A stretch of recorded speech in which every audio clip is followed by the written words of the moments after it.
Cristiano Ronaldo is currently the most recognizable athlete on the planet, a global icon with a trophy room that defies logic. But if you look at where he started, this entire trajectory should have been impossible. He was born in 1985 in Funchal, Madeira. His father was a gardener and his mother was a cleaner.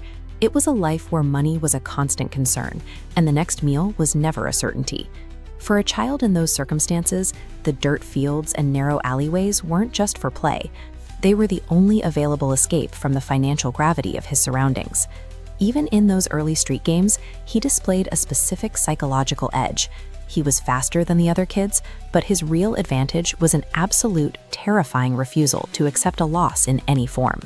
Raw talent is born in every corner of the world, but poverty usually claims it before it can mature. To survive Funchal, this boy developed a response to failure that set him apart from every other player on the island.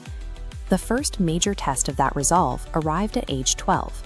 He boarded a plane alone, leaving his family and his island to join the Sporting CP Academy in Lisbon, more than 900 kilometers from home. He spent his first year in a state of constant isolation. His peers mocked his thick Madeiran accent, but instead of retreating, he used the daily humiliation as a reason to stay on the training pitch longer than anyone else. At 15, doctors diagnosed a racing heart condition, a defect serious enough to potentially end his career. He underwent corrective heart surgery.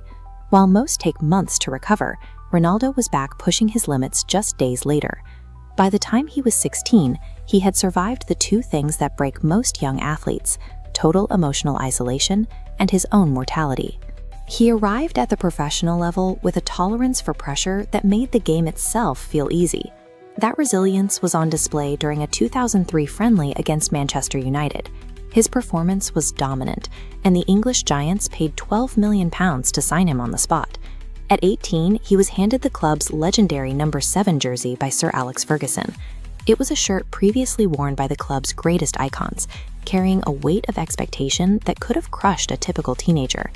Ronaldo responded with a volume of work that stunned his teammates. When the official club training sessions ended, he drilled free kicks, ran endless sprints, and finishing mechanics in the dark, long after the rest of the squad had gone home. That solitary labor resulted in 3 Premier League titles and a Champions League trophy, and the 2008 Ballon d'Or, confirming his status as the best player in the world. He secured the legacy of the number 7 through an exhausting, calculated accumulation of repetitions, treating his ascent as a mathematical certainty rather than a matter of luck.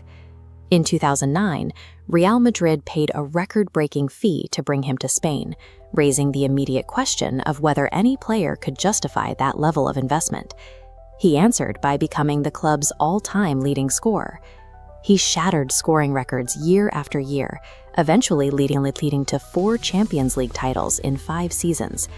However, as he entered his 30s, he encountered the one obstacle he couldn't outwork: the natural decline of his explosive physical speed.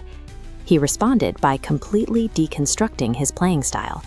He transitioned from a pace-reliant winger into a strategic, hyper-efficient finisher, using his intelligence and positioning to stay ahead of younger defenders. This evolution culminated in 2016 when he captained Portugal to a European Championship victory, achieving international success that had eluded his nation for generations. His decades at the top come from a constant, painful willingness to deconstruct his identity and rebuild it specifically to outsmart his own aging body. Ultimately, Cristiano Ronaldo's career isn't defined by his total goal count or his trophy room. It is defined by his extreme discipline. His story demonstrates how thousands of unseen hours can convert environmental disadvantages and public criticism into high-octane fuel for success. He is the living proof that a dream is effectively useless without a relentless, uncompromising work ethic to back it up. If you want more deep dives into the mindset of history's greatest athletes, hit the like button and subscribe. Let us know in the comments below, which legendary story should we deconstruct next? Thanks for watching, and we'll see you in the next video.